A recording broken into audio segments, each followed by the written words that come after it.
Эта история началась в глухом лесу, где жизнь велась своими законами, непроницаемыми для городских суетливых людей. В том уютном уголке природы, где время казалось застывшим в моменте, одного раннего утра произошло нечто необычное. Небольшой домик, окруженный мрачными деревьями, прятал в своих стенах отца и его сына. Но в этот день что-то великое переменило жизнь обоих. Когда утренний туман медленно рассеивался, отец решил отправить своего 14-летнего сына в лес за дровами.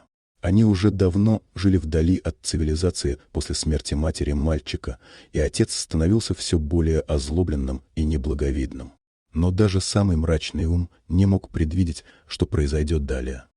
Итак, сын отправился в путешествие в туманное утро, сжимая своего надежного топора в руке. Вскоре ему пришлось покинуть знакомые тропинки и спуститься вглубь леса. Именно там, между колоссальными соснами, судьба преподнесла мальчику своим роковым ярлыком. Медведь, величественный хозяин этого уголка леса, обнаружил мальчика. Сильная туша медведя стала защитой ребенка от холода и одиночества, которое испытывал он каждый день. Медведь принял его как своего маленького медвежонка и решил помочь найти других людей и пищу. Маленький беглец нашелся грибниками, которые случайно натолкнулись на необычный образ.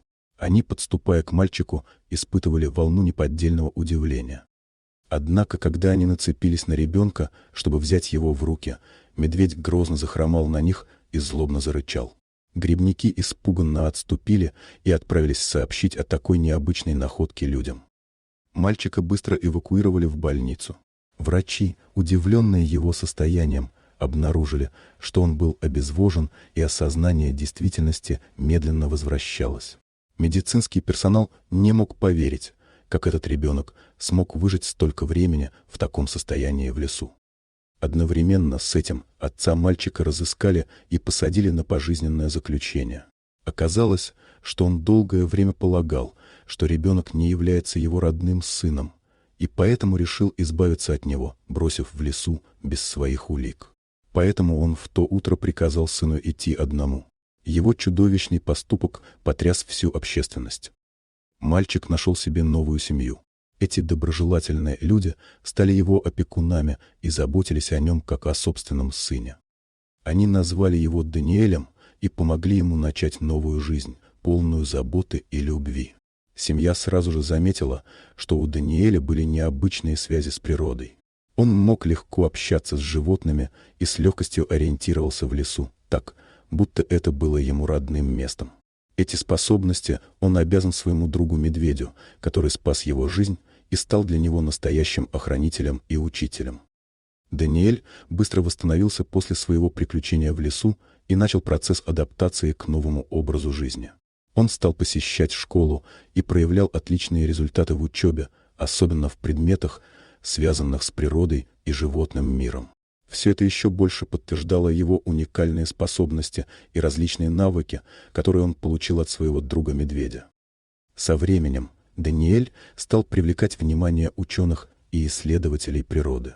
Ему предложили пройти специальные тесты и исследования, чтобы выяснить природу его особых способностей.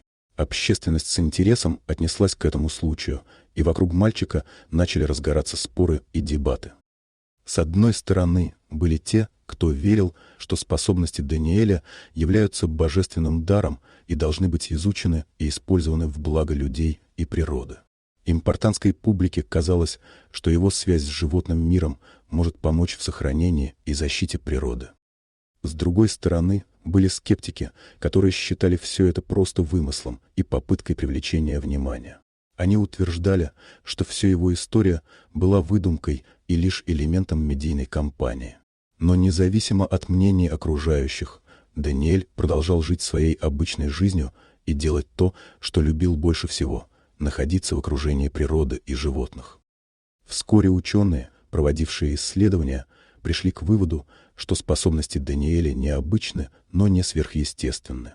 Возможно, его сближение с медведем и длительное нахождение в лесу послужили импульсом для развития некоторых инстинктов и навыков, которые считались утерянными для человека. Следуя результатам исследований, Даниэля начали приглашать на международные конференции и семинары. Он делился своим опытом и знаниями о взаимодействии с животными и природой, стараясь вдохновить и мотивировать других людей к бережному отношению к окружающей среде. Даниэл никогда не забывал о своем друге медведя. Он регулярно посещал место, где они встретились, и продолжал общаться с другими дикими животными. Его стремление сохранить и защитить их жизни и их среды было неизменным. Уникальная связь и опыт Даниэля привлекли большое внимание многих мировых организаций по охране природы. Он стал послом мира по сохранению экосистем и стал непревзойденным носителем важного послания. Каждый может внести огромный вклад в сохранение природы, заботясь о животном мире и окружающей среде. История Даниэля и его связи с медведем вдохновила многих людей.